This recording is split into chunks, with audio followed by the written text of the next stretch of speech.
Salut et bienvenue dans l'ombre des médias pour une très courte vidéo qui nous emmène aujourd'hui à la rencontre de Olfa qui est pointeuse Steadicam. On parlait justement de ce métier dans notre dernière vidéo avec Karim qui est cadreur opérateur Steadicam. Vidéo que je vous invite à découvrir en cliquant sur le lien qui apparaît en haut de l'écran ou en description. Et puis comme je vous le disais il y a quelques instants, notre vidéo du jour est très courte puisqu'elle s'est faite un petit peu à l'improviste, quelques minutes à peine avant le début d'un tournage et vient donc compléter celle de Karim.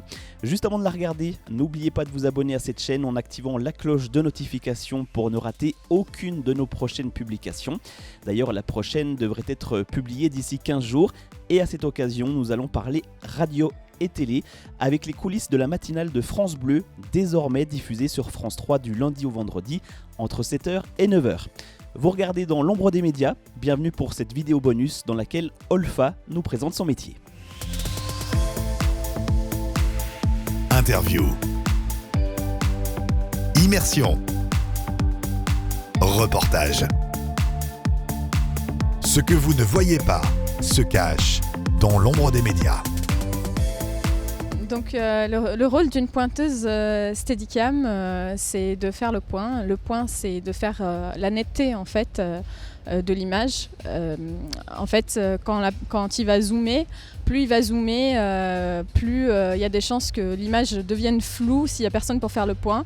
Donc un Steadicammer qui va filmer sans pointeur et qui se met à zoomer, c'est cool, mais ce sera une image floue, donc ce ne sera pas très utile pour l'utiliser. Donc c'est pour ça qu'il faut un pointeur à côté qui adapte.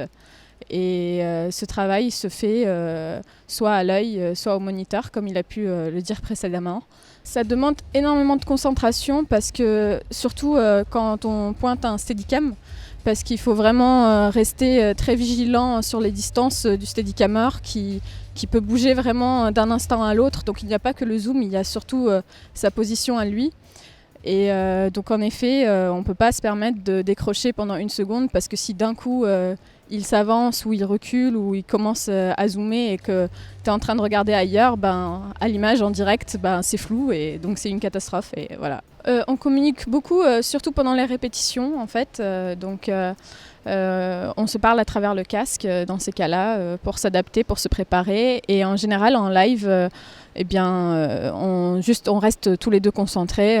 Normalement, on n'a pas besoin de communiquer. Si on communique, c'est que vraiment, il y a un souci. C'est juste histoire d'éviter de déconcentrer parce que quand on a le casque aussi, on écoute le réalisateur, la script, on écoute tout ce qui se passe. Et donc, il y a déjà beaucoup de personnes qui parlent. Donc, il faut pas perturber le Steadicammer davantage.